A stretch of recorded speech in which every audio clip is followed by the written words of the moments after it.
অধিকাংশ মানুষই জানে না সেমাই দিয়ে এত মজাদার লাড্ডু তৈরি করা যায়। শুধুমাত্র একবার ট্রাই করে দেখবেন, তাহলে বারবার খেতে মন চাইবে। আর যে আপনার হাতে এই লাড্ডু খাবে, আপনার প্রশংসায় মন ভরিয়ে দিবে। সেমাইয়ের লাড্ডুগুলো দেখতে যেমন ক্রিস্পি সুস্বাদু, খেতেও কিন্তু অসাধারণ। একবার হলেও ট্রাই করে দেখবেন। এই লাড্ডুগুলো তৈরি করতে তেমন কিছুই লাগে না, আর একদম ঝামেলা ছাড়া।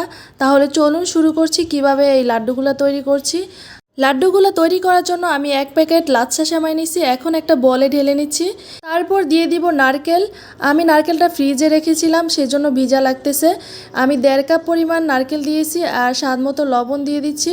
তারপর দিয়ে দিব স্বাদ মতো চিনি, যার যেমন পছন্দ। যদি বেশি মিষ্টি খান তাহলে বেশি চিনি দিবেন, আর কম মিষ্টি খাইলে কম দিবেন। আমি মিডিয়াম মিষ্টি পছন্দ করি, সেই অনুযায়ী আমি চিনি দিছি। এখন হালকা হাতে আমি সবগুলো উপকরণ মিক্স করে নিব।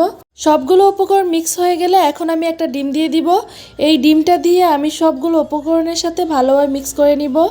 ডিমটা দিয়ে মিক্স করতে করতে একটা পর্যায়ে আঠালো হয়ে যাবে, তখন বুঝতে হবে মাখা হয়ে গেছে। এখন আমি লাড্ডুগুলো তৈরি করে নিব, যার যেমন পছন্দ। ছোট হলে ছোট, বড় হলে বড়।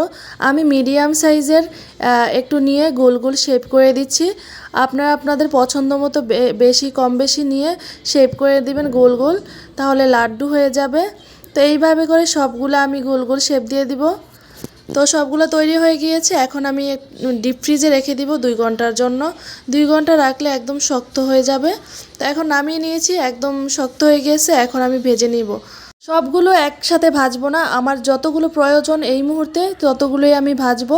সবগুলো একসাথে ভেজে রাখলে নরম হয়ে যাবে, মচমচে থাকবে না। তো অর্ধেক আমি ভাজবো, আর বাকি অর্ধেক আমি ডিপে রেখে দিব। যখন আমি খাবো সাথে সাথে নামাইয়া এইভাবে ভেজে খেতে পারবো। আপনারা চাইলে বেশি করে বানিয়ে ডিপে রেখে দিবেন। যখন মন চায় তখন সাথে সাথে নামাইয়া ভেজে খেয়ে নেবেন, আবার রেখে দিবেন ডিপে। তো এইভাবে করে সংরক্ষণ করে রাখতে পারেন। তো আমি ভেজে নিচ্ছি ডুবো তেলের মধ্যে। এক পাশ হয়ে গেছে ব্রাউন কালার, এখন উল্টিয়ে দিচ্ছি। তো এইভাবে একটু পর পর ঘুরিয়ে ঘুরিয়ে দিব এবং উল্টিয়ে দিব। তো এইভাবে করে সবগুলা লাড্ডু ভেজে নিব। লাড্ডুগুলা ভাজা হয়ে গেছে, দেখতেই পারতেছেন ব্রাউন কালার হয়ে গেছে। এর চেয়ে বেশি কড়া কালার করলে খেতে ভালো লাগবে না। তো এই পর্যায়ে আমি উঠিয়ে নিব। যখন হালকা ব্রাউন কালার হবে সেই পর্যায়ে উঠিয়ে নিব।